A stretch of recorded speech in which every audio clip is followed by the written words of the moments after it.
First of all, thank you for having me here and talk about trends in ventilation from a producer's perspective.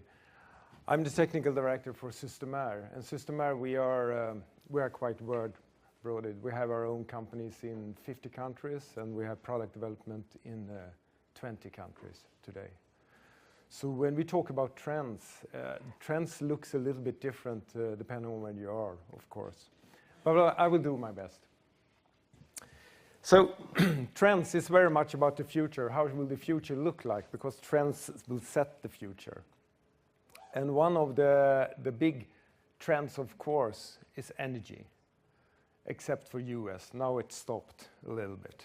So we don't know where it's going in US now. But Canada, still there is trends, is energy. Saudi Arabia, they're talking about energy also. In Asia, it's a little bit weaker. And in Russia, they don't talk at all about trends, energy. So if I should talk a little bit about energy, I want to go back to look forward. How many of you have not seen this before? Hands up. This is a really, really nice map. It's the energy consumption from 2007 in Europe.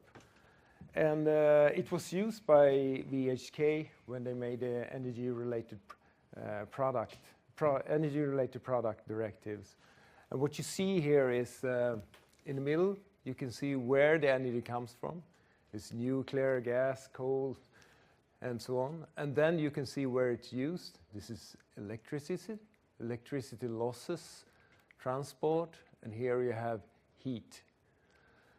And then electricity, next line, you can see where it's used for motors, heat, and so on. And here is low temperature, medium temperature, and high temperature. And then on and on. So if I look at ventilation, electricity used for only ventilation, it's there. It's not that much on the total. But the ERP directives, they made two. First of all, we had a regulation 2013 was called 327. It's a fan driven by motors. And that was interesting because that's an impeller, transmission, and a motor. And the problem for us was at that time that they looked at the peak efficiency. So you can only sell product on the European market who has over a peak efficiency, an efficiency over a certain level, and they looked at the peak efficiency. But the problem is, of course, that the peak efficiency doesn't say much, because when it's installed in a ventilation unit, it can run on any other point. And the peak efficiency is easy to achieve. It's just to go up in pressure. Then you get a high efficiency. The second one was introduced 2016 in January. It's the ventilation units. Then we talk about the units. And that was a little bit better. But the problem still is for this, when it's installed, it can be installed in so many different ways and totally wrong. And when it's operated, used, it can be used in total different ways also. So the best way is, of course, to go into the building and look at the systems. And this line shows the energy used for floor heating. And you see space heating is there. And here comes hot water and so on. But the space heating. And then we have some electrical space heating there also. And then if we look at the ventilation space heating losses, and this was made at this time, 2011. And then we can see it's quite a lot we are losing in ventilation, and also some here. And also we can look at the ventilation space cooling losses. And this is the important part, I think. And some of this is actually in the energy performance building directives. When we start to talk and to listen on the buildings, I think this is a little bit what we did in the beginning here. It's like, you know, a car. If we look at the fuel consumption, and we only look at the fuel consumption on the engine instead of the whole car. So I think for the future, And what we are doing now, we will focus more on the systems in the buildings. And I'm very glad for that. Because we as a producer, then we can focus on our product to fit in the system, the next generation of ventilation systems, instead of looking at the product and have a peak efficiency as high as possible. So that is something that will be definitely in the future. And when we go over to systems, then we try to lower the pressure drop, of course, and we want to have demand controlled ventilation and heat recovering, and we can also control the operating point in a much better way, so we can optimize the ventilation systems. And then the second one is, of course, if we have a ventilation system, we want to have a building management system. Then comes the connectivity, cloud system. And I mean, for bigger buildings, we have connectivity, no problem. But then when we come to smaller systems, I think we're going in that direction. And a lot of companies are talking about connectivity now, how to connect, how to optimize. And we heard before, with weather forecast, that's one thing. So we can predict the weather, the temperature difference, and so on, and we can also adjust our systems to optimize it.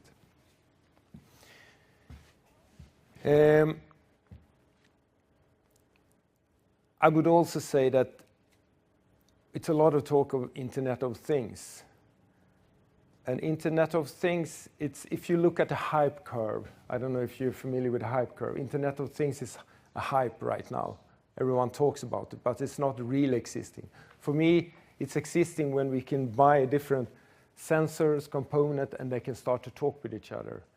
But it can't do that like that today. They don't share the same protocols. We don't have the common protocols. We have to standardize much more before we can start to talk about the Internet of Things. But that will come also in the future, and that will be great. But still, we, as a producer, we are struggling a little bit. When we are delivering an air handling unit or a fan, we have to think of, okay, what kind of, should we have Modbus, BACnet, should we have some other communication, Zigbee, and so on, what kind of communication should it be? And that will be better in the future when we have standardization. And then I think what we are doing also can do in the future, which might be, you know, when the car industry, they are talking about not owning a car, but you actually pay for the transport. An office, very often they don't own their vegetables. They just pay to have vegetables there. Someone else coming in, taking care of them. Spotify, music, we don't own the CD, we just pay for what we are listening, and also the music and so on. And maybe in the future, we pay for good indoor air quality. We don't own our ventilation systems. We just want to have good indoor environmental. But then it's the question, how should we measure it? And what is indoor air quality? So that is the next one, indoor air quality and thermal comfort.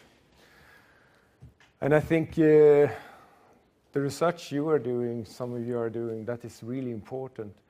And we try to spread out the information. We are the ambassadors for that, because we also are interested in that, that we are ventilating, that we are actually creating a good indoor environmental, of course. But it's a little bit difficult because it's invisible. You can't see it. Then there is this criteria. What is indoor air, good indoor air quality? Well, this is I think you have the same picture. The reason for ventilation is safety, comfort, productivity, and health. And then we have preventing our buildings also. So if you look at the energy and indoor air quality, my perspective is that it should be a balanced situation between them. But today it's more looking like this. And even though there is a lot of research actually showing that people get asthma allergic if they don't ventilate buildings and so on, it's still looking like this. And why is it like that? because there is a lot of proofs and so on. But as I said, I think it's invisible, and the allergic asthma, that you can't see it directly. I used to say that if you have blue nose, if you're working or in your home, if you don't have a good indoor environment, you get a blue nose, then it would be definitely different. Then you would have much more money for research, I think, because then it's visible, much more visible. So that is this last one. And then I think the opportunity we have now is that there is a lot of talk in the biggest cities on the outdoor environmental. And as we heard, the app Air Matters. And soon we will also have sensors in our phone who is measuring the VOCs with CMOS circuits. And then we can take the benefit when the interest of the outdoor environmental increases, then we can start to try to push a little bit of that into the indoor. I took an example this morning when I had a speech for Indian people. I asked them how many of them are driving around with the recircle push button on the ventilation system in the cars, pushed in, and almost everyone. And the reason I asked the question was because I want to show that air conditioning, that's just moving around the air, it's not ventilation. But almost all of them had it. Why, I asked? Because the outdoor environmental is so dirty. So that's how we are thinking. And then when you are in the car, you think it's better in the car, but it's the same air or even worse because we have contamination from ourselves. So that's an opportunity. And the threat, of course, is it's the indoor air quality sensors. There's a lot of indoor air quality sensors now out on the market, but they are not that good, most of them. So when people or buy an indoor air quality sensor and put it there and says green, they think it's yes, now it's good. And that's a threat against us also, because if you're doing all the research and we are doing all the products and we are promoting, and suddenly some producer says, yeah, it's okay. That's not good. And also the air cleaners, that's a little bit threat also. And we talked about that also before lunch. Because we don't have measuring method, we don't have the qualification, the standards and the certification of that. So especially in Asia, there's a lot of air cleaners sold that maybe it's not doing the work as they should do. Okay, finished. That was short. Just energy. It will not finish. It will still go on, especially in Europe. It will be because I think also the governments, they are earning money by this energy, and we are saving the environmental, of course. And when we are talking about energy, we have to talk about ventilation systems. If we are going to save energy, we have to talk about the whole system. And when we talk about the whole system, the connectivity is important. And when we have connectivity, we can have statistics, which I didn't mention, and that's good for me, because then I can see how my product is working, and I can make even better products. But everything comes down to the indoor air quality, thermal comfort. Without having the knowledge about that, without being able to measure it, it doesn't matter that much then. Okay, thank you very much.